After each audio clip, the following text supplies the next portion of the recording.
Wanted to wrap up today by presenting the state of the attack. This has been kind of a tradition the last few years during ATT&CKcon to get into what's happened over the past year, what's coming in the next, and sort of where things are going. I'm also going to do a little bit of wrap up on ATT&CKcon as we go.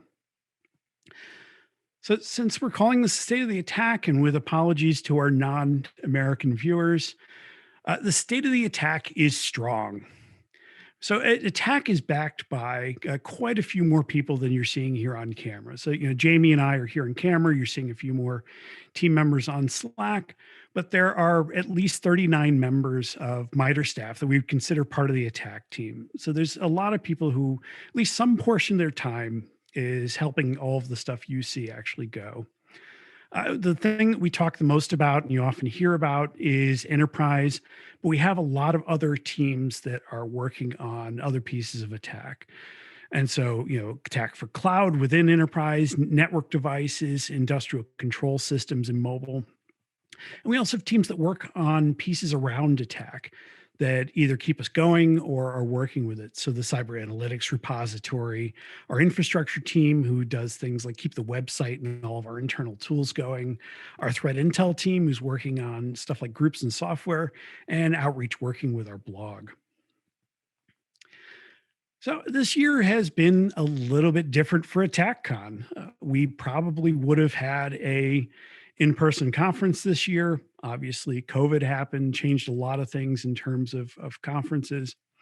We saw people having a lot of virtual conference fatigue, having trouble sitting through multi-day conferences as the email is still coming in, still sitting at your desk.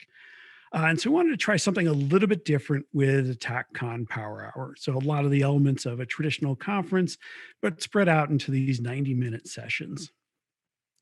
By the numbers. So we had a call for papers that was open in 3 weeks last August. So a lot of these talks were submitted quite a while ago at this point. You guys are procrastinators. 46% of submissions were on the last day. 73% were in the last 4 days. ATT&CKcon is a pretty selective conference as it has been in past years. There was only a 28% acceptance rate. And the way we actually do the selection of talks is we start with a program committee of 6 people who is judging the talks blind. The people judging them don't actually know what company or person they're coming in from. We're just wrapping up 4 90-minute sessions over 4 months with a total of 20 talks.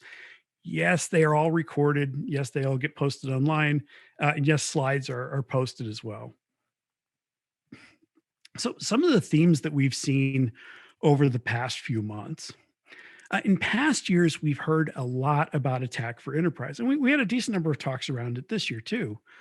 But there was a lot of cloud this year. We had everything from statistical analyses in Azure Sentinel, cloud detections with KQL, mixing attack for cloud and enterprise together, which has come a long way from Ryan Kovar's talk at the first ATT&CKcon, where he expressed our current state with a sad cloud graphics.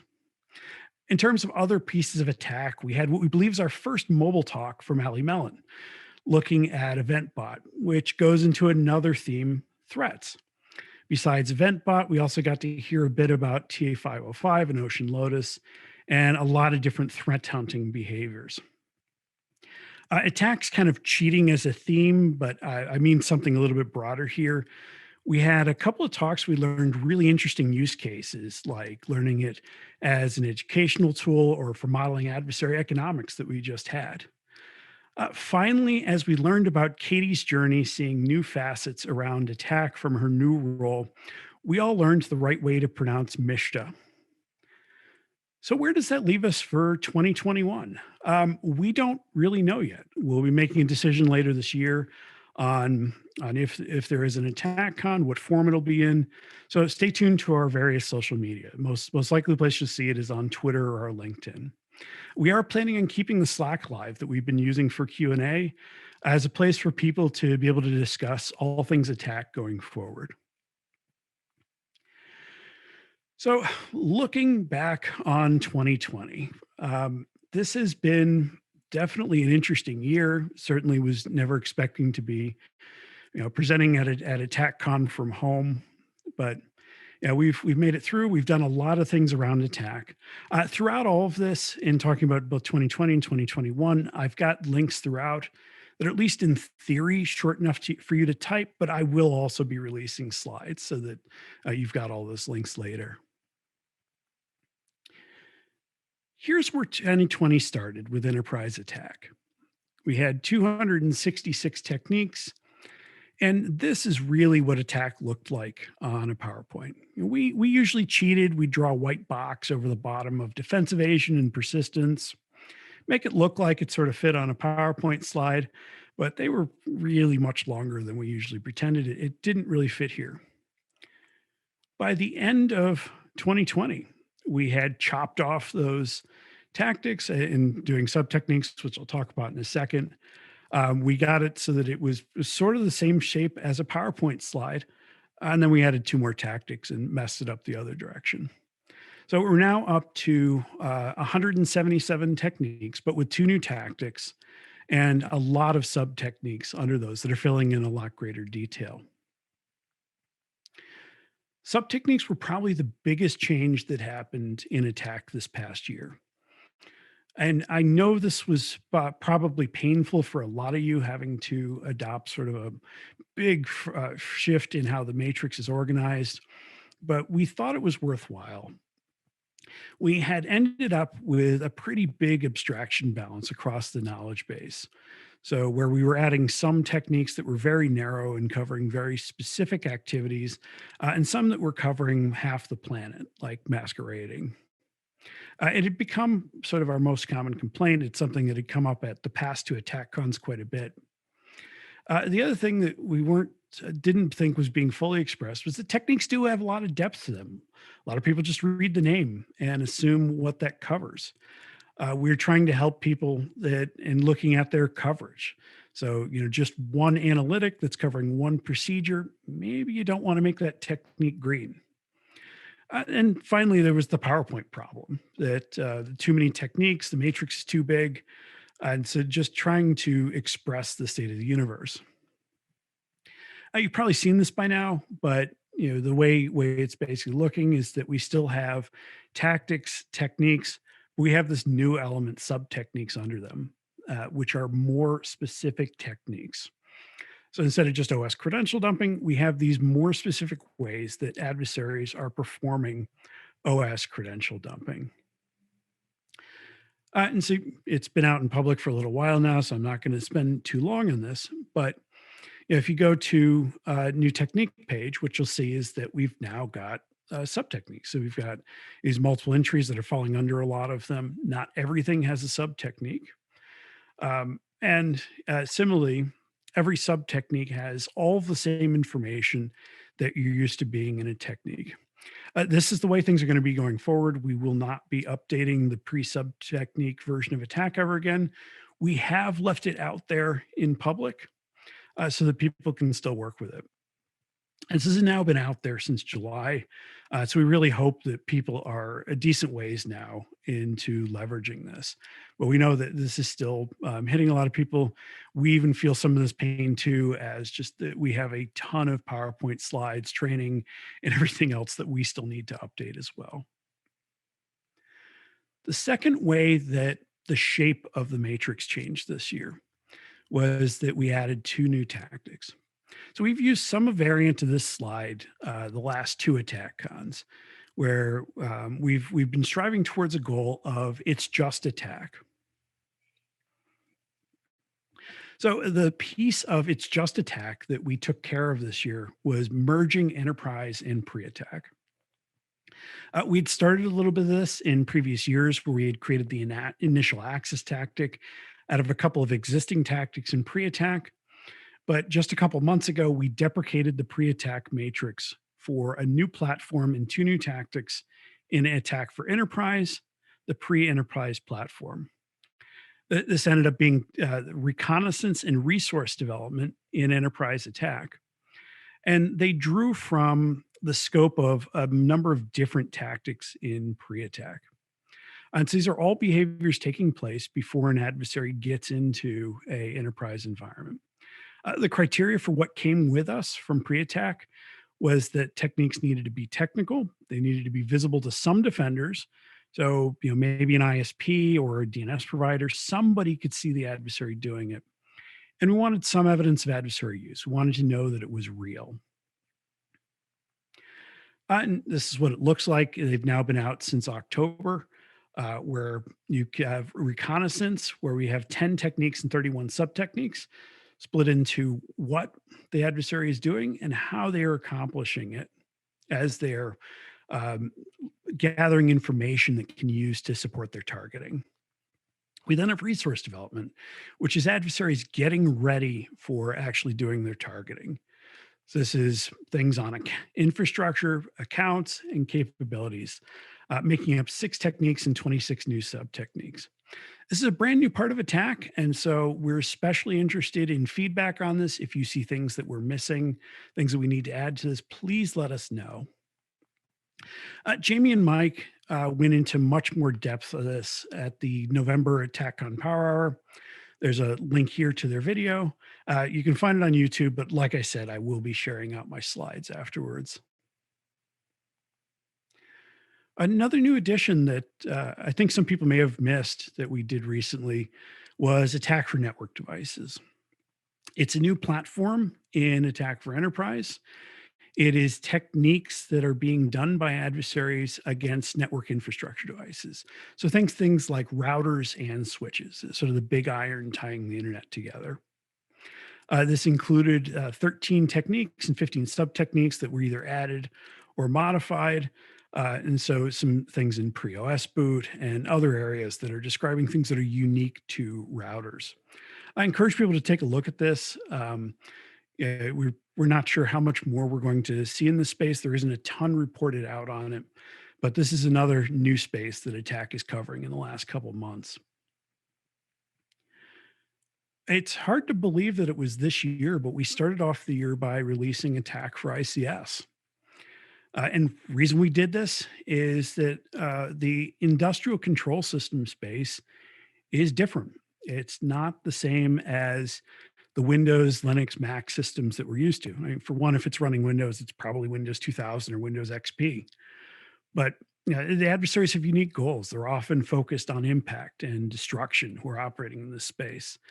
The technology is really different. So it's not just PCs, it's these devices on Modbus, other protocols, PLCs.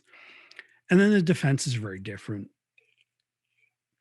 In a lot of cases where we tell an enterprise, just go and patch, that's maybe not acceptable advice to a industrial control system. It may not be possible. The vendor may no longer support it if you patch to a different version. And so it's a very different space in terms of what defenses are realistically possible. We've released the matrix and updated it over the course of this year. We very recently released a version of it in Sticks. It's now supported in Attack Navigator as well, which was a big request from people. And so there's a lot that people can now do with this matrix. This is still under active development, and so we're interested in feedback, things that are missing again, different adversaries in the space. And Otis went into more depth on ICS just back in December. And so again, his video. But the part I think people may be probably waiting a little bit more for is what's coming in 2021. So what's next on our horizon? I think there are some people that may be a bit relieved by this slide. So Attack for Enterprise has a number of different platforms in it. It has Windows, Mac, Linux, cloud, the new pre, and the new network devices. Our plan for 2021 is for it to be a period of stability. Our hope is that we've now made the really big structural changes that we needed to make. And so we now have no changes as big as pre or subs currently on our roadmap. We do have some changes. I'll talk about some other ones that are coming, but nothing that is totally breaking the model and reshaping the matrix to the extent that we have this year. The other thing is we, in the past, have not generally announced ahead of time what our release schedule looks like. And so want to change that. I don't have a date yet, but our major releases are currently planned for April and October, as they actually have been the past couple of years. So be on the lookout in April for attack version 9 and in October for attack version 10. That said, we are preparing for a point release to attack. So there was an event that happened recently that I suspect a lot of you are aware of, where there was a supply chain injection around SolarWinds Orion product, a group that FireEye is calling UNC 2452. One of the things that was a little bit unusual with this intrusion is that we saw a number of behaviors in it in reporting that were not currently describable in attack, especially in the cloud space. We saw some things that we had not yet seen evidence of adversaries doing in the wild before. And so we're adding a couple of new techniques to attack. We've released a preview of that, of what things we're going to be adding in 8.2. We've even released the technique IDs that they're going to become. And that link there is actually to our blog post that we've been doing. As we've been tracking all this information that's coming out around it, we've also created a GitHub repo that is listing the related reports we're looking at that have behaviors in them. So what we're tracking is reports that have original reporting looking at data related to the intrusion that we think are going to help people fill in the picture a bit more. And that shortened link is going to lead you to the GitHub repo where we've been storing that. Both resources are being regularly updated as people release additional reporting, more often than not at 5 o'clock on a Friday. But we're trying to keep on top of it, and as things have been rapidly moving.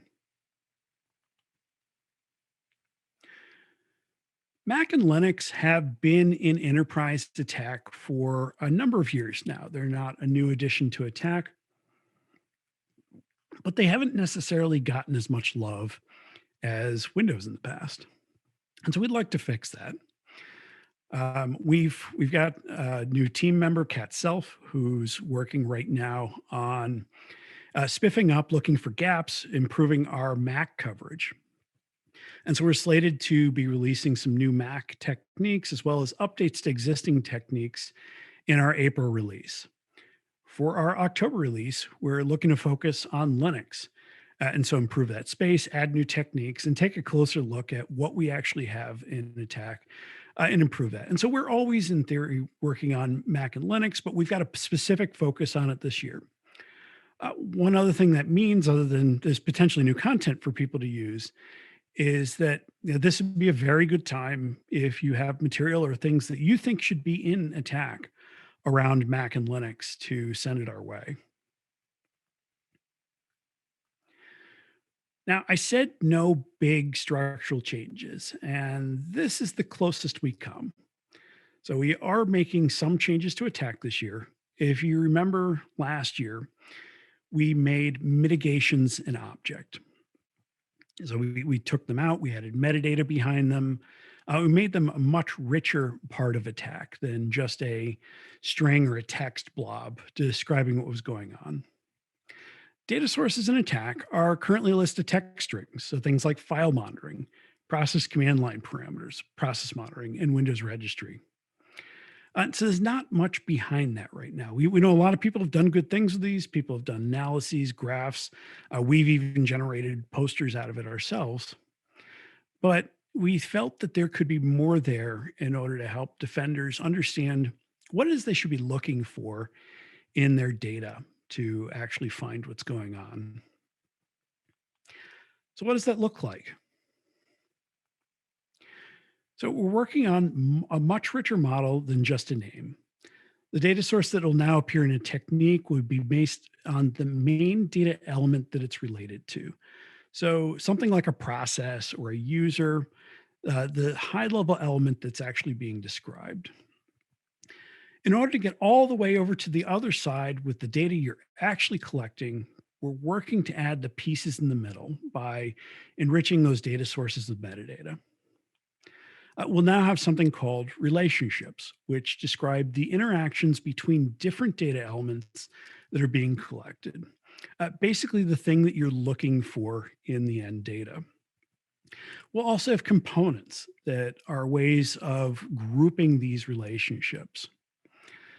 You can Another way you can think of components is getting more specific than the data sources themselves. At one step of our development, we were even calling them sub data sources, but didn't want to confuse people with having two subs in one year. Basically, you'll be able to see what the actual data is that you're looking for to be able to detect a technique. I am just touching the surface of what's going on with data sources right now. So I encourage you fully to go take a look at two very deep dives that have been posted on our blog by Jose Rodriguez, member of the attack team, taking a look at our thinking around data sources and how we're actually planning on implementing them in attack. So we've had the blog out for a couple weeks, but announcement today is that we're slated to be adding these into Attack for Enterprise in our April release. And so this, which is also in the blog post, gives an idea of what the sticks is likely to look like. So how the actual data is going to appear in attack. And so the extra new metadata that's going to be appearing around data sources as they become an object. Now, I'm only talking about Attack for Enterprise right now. But our expectation is that this should flow to other parts of attack over time. And we believe this will dramatically improve attack data sources, the processing people are able to do on them, enrich some of the analysis that people are really looking to do today on their data sources.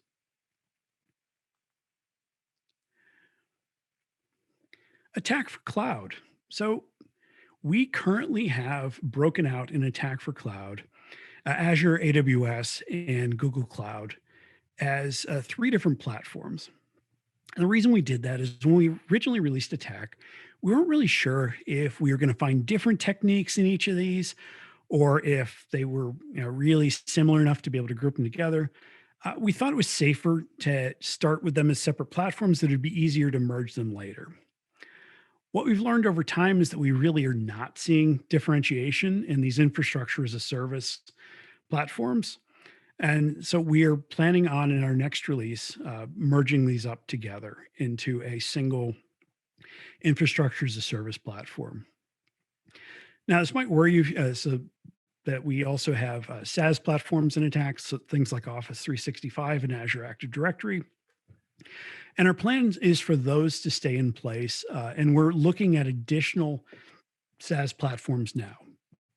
So we're taking a look at what's out there, what are people using, and what do we have enough threat intelligence data to be able to say what are adversaries doing. Cloud's also moving to data sources along with us. So this is some of the same data source, data component that you've seen that we're doing for rest of enterprise attack. It's just that the places that the data is coming from are a little bit different in cloud, where it's leveraging various collection interfaces that are provided by the various cloud hosting providers. Jen got deeper into this in her October ATT&CKcon Power Hour presentation. There's a link to it here, but you can find it on our YouTube playlist, or I'll be releasing the slides later if you want to copy and paste the URL. Containers. A lot of people have asked us for Attack for Kubernetes. It's been one of our more popular requests over the last couple of years in terms of a platform that's become really popular out there, and people want to understand what adversaries are doing in it. We've even seen some people create attack-like matrices. So this is Microsoft's attack-like matrix that they called their threat matrix for Kubernetes. Now, this isn't attack. It isn't based on threat intelligence. It's based on the art of the possible. And so this is really good work, but not something that we would call attack for containers. So MITRE Ingenuity Center for Threat Informed Defense has created a project with research partners that is taking a look at if the intel is out there for us to take that final step and do an attack for containers. They're investigating adversary behavior, talking with a number of different partners, and trying to gather what intelligence is out there on not just Kubernetes, but things like Docker and other container platforms. We're not sure how it's going to be organized yet. We're not sure if there is enough intel to be able to add this as a new matrix to attack. But if you want to see this added to attack, the best way you can do that is contribute and help tell us what's actually going on in this space. Jen isn't just our cloud lead, she also is leading this and published out a blog post on MITRE Ingenuity's blog talking about our work with attack for containers and what it is we're looking for in terms of intelligence.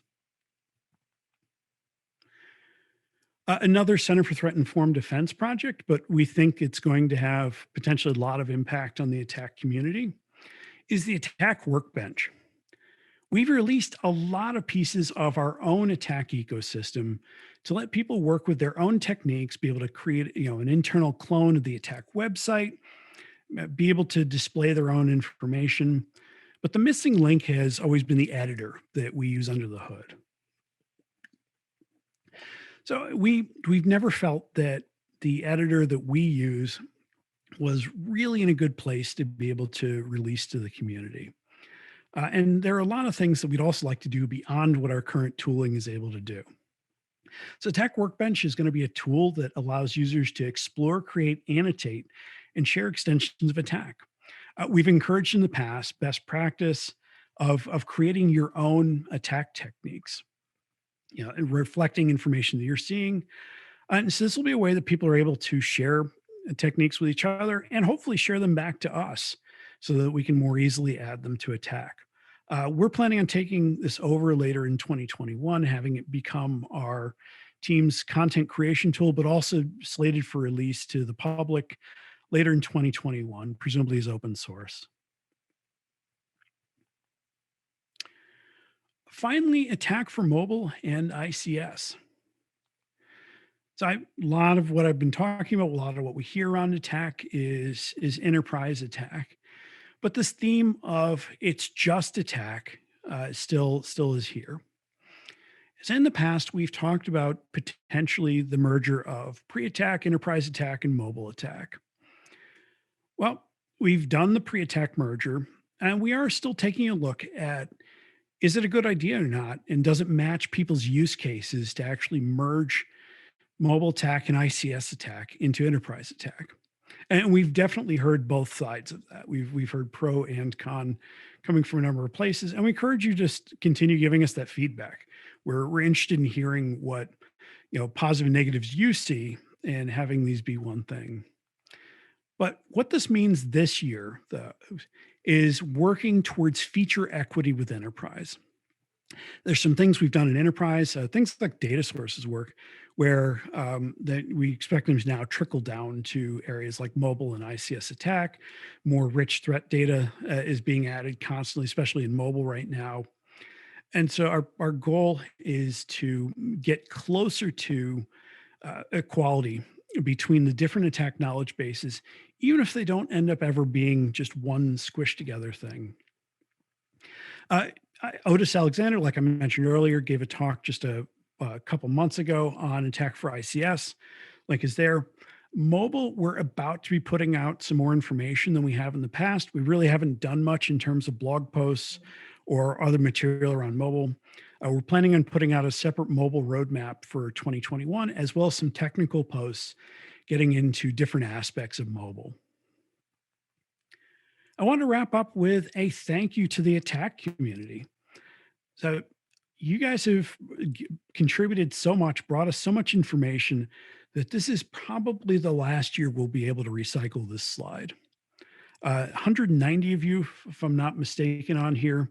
And we do have some contributors who have asked not to be named, so the list is even bigger than this. Social media, it's been kind of incredible watching the people who are following us across various platforms. This is just Twitter, but Twitter and LinkedIn together is over 100,000 people, which is kind of crazy for us. We're seeing a lot of great work in the open source community around attack. So 195 repositories just in GitHub. And there's a lot of work out there elsewhere. And we love seeing this. And we love hearing about it too, as you are interested in sharing with it. I've intentionally left some extra time at the end, more than we have scheduled a lot of our other talks, in order to let people ask any questions they have about attack and attack going forward. So with that, I will stop sharing I'm tracking and the assume Jamie's camera is on. Excellent. Yeah, I'm tracking the Slack. So we got a couple things. We had a couple great comments, and we really love the overview. So thank you. But first, just kicking this kind of session off, we're definitely opening up for any questions people have in the community. But in reality, there's not very many opportunities where we have a chance just to talk to the whole community. So kind of my personal question is, as the lead of attack, what is one thing you wish the attack community understood more, or just kind of kept in the back of their minds when using and working with attack? So it's be easier if I planted questions ahead of time, but I didn't. So probably the one thing that I'm focused on personally is making sure that people understand the threat intelligence roots of attack. That we are not intending to be a standard. We're not intending to cover everything that is possible, but we are driven specifically by threat intelligence. There are other resources out there that are focused on the theoretical, but it's sort of our driving focus and a little bit of what makes attack different. And so, there are people that aren't necessarily a fan of that, would rather us cover everything that's possible.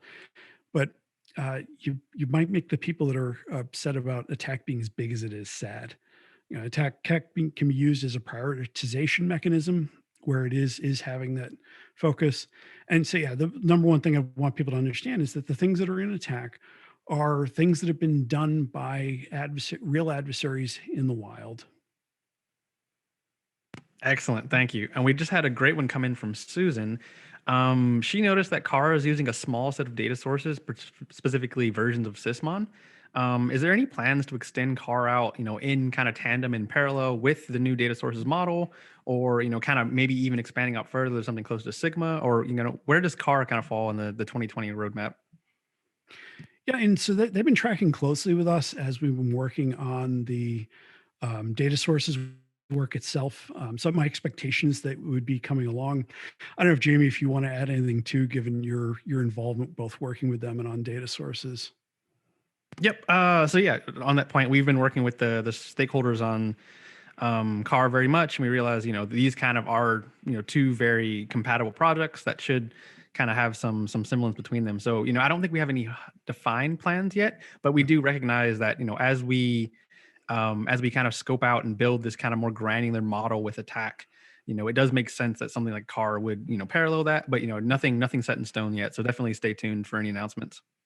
And as with a lot of other pieces of attack, one of the best ways to see it grow, see it do new things, is to contribute. We do work ourselves. We do look at a lot of these things ourselves, but definitely areas where we are seeing active community participation definitely increase the likelihood that we're going to be adding stuff. Yep, and on that, there's an issue tracker for both GitHub projects. So if any ideas and any great perspective, just feel free to submit it there. We're happy to collaborate, as Adam said. Another good one that just came in is you mentioned the version 8.2 of Attack, the release regarding the the solar gate and the solar winds activity. Is there any defined dates for that, or is that still kind of TBD? Very soon now. So we were looking for a bit of a pause in reporting. We do expect, like a lot of the rest of the community, for this to be something that goes on for the next several months. But we do seem to be in a bit of a breathing space now, so we're sort of wrapping up techniques. And Jamie, I know that's a question you have on your mind right now too. But we're probably, if I had to make a guess, it's next week sometime. Okay, thank you. Just fun one here. What's your favorite technique? Mishta. Well done. Well done. I'm not even looking at Slack for the hate I'm going to get from pronouncing it that way, but sorry, Katie and I pronounce it the same way. I think there's three of us now. Just kind of a vignette here coming from the community. Can you speak towards, some common examples of, things that you quickly identify you're using attack wrong, or, common mistakes people make when trying to adopt the model or apply it to their cybersecurity problems? Yeah, so trying to do everything at once is probably the biggest we see where people run away screaming from attack. Attack is sizable at this point. I mean, the Svelte matrix that came out in 2015 has had a lot added to it. Multiple new tactics and a lot of new techniques. Sub techniques in some ways makes that even bigger.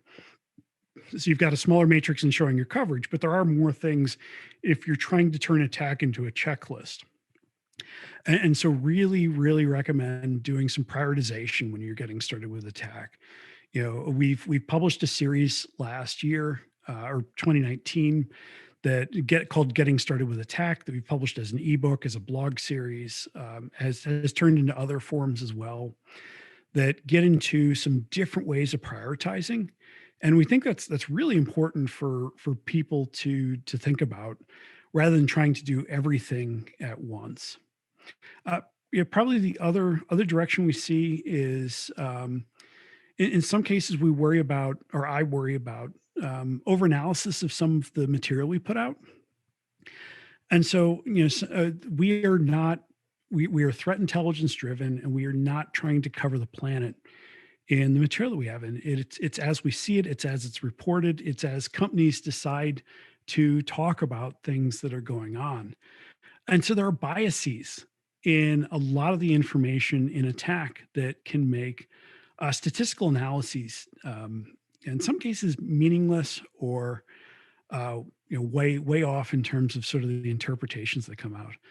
And one of the places we see that a lot is in our groups and software data. And so, anything where we're talking about a technique in a group or a piece of software is the known knowns. It's the things that we have seen in reporting. We have evidence that we can back up and cite that an adversary has done it, but we have no idea what the unknown space is. And so it's how popular is an adversary, how commonly reported out it is. Did it even catch our eye in terms of even making it into attack? And so it's sort of a very different area than trying to do everything at once. But that's probably the other thing that keeps me up at night around people leveraging attack. Awesome. Thank you. And then one of your last slides was, the wall of fame, all the contributors of attack. And, we preach this over and over again, how important contributors are to building and populating and growing attack. Can you kind of, it might seem daunting to many. Can you kind of talk us through the pipeline of, what is the contributor experience like? How does that actually go, just to kind of, make it more real for people? So I know there's so many perspectives out there that we just want to capture and make sure everyone has a fair opportunity to push data back to attack. Yeah, and it's all over the place. Obviously, this question Jamie could answer as well, but we get a really wide range of contributions. Yeah, so we do really appreciate it when somebody sends us a complete technique that has mitigations and detections and data sources and everything we might want to know about it, or sends us a mapping of a report already done that we're able to fairly easily bring into attack. But a tap on the shoulder that we're missing something, we're more than happy to work with that. So if you're telling us, hey, I saw this technique, you guys are missing it. Here's this description of it over here that talks about how it happened. We are also willing to do the legwork, and team leads for enterprise, taking in the information, filling out those details, bringing the rest of it, going back to you and saying, is this what you meant? And then adding you in as a contributor. And so we are more than happy with that whole range. And we will work with you on sort of either end of that. And so it doesn't have to be that you feel that you're ready to write your own techniques. Just letting us know what we're missing, especially if it's something that you're seeing from a real adversary, you've got reporting that we might have missed, more than happy to see that. And Jamie, if there's anything you think I've missed there. No, perfect. Thank you. And then I think we're coming on time here, but final question is, what's your favorite thing about attack? There's so, like, you covered it perfectly. There's so much stuff going on, but what really kind of settles with you the best? I like it as a way to kind of keep fresh in the various things that adversaries are doing. With its size at this point, being able to just dive into it and learn about a technique. And I come from a computer science background. I'm relatively comfortable with sort of the underpinnings of a lot of these spaces, but still, just going in, taking a look at a specific sub technique, really getting to understand it, be able to think about how I would detect it, how I would see it. Yeah, I think that's a kind of a fun thing with attack, and that's sort of my personal fun with it. I'm also I'm a threat intel guy, so I'm a big fan of sort of the groups and software, keeping track of a lot of what threat actors we're seeing and reporting, and trying to piece together a picture, just understanding what is it that a single actor does. What are the various activities that they do over the course of an intrusion. I like to dive into the data personally. Same. But with that, thank you for your candid and honesty. This was great, and I think a lot of really good insights shared with the community. So, with that, I'm signing off for the day. But another great iteration of ATT&CKcon, and thanks again, Adam. Yeah, and thanks to everyone who's joined us over the past 4 months. Again, as I said during my talk, we don't really know what 2021 is going to look like, but stay tuned. Check out on social media, and we'll be announcing as we go. With that, thank you for joining us, and thank you for attending the ATT&CKcon Power Hour.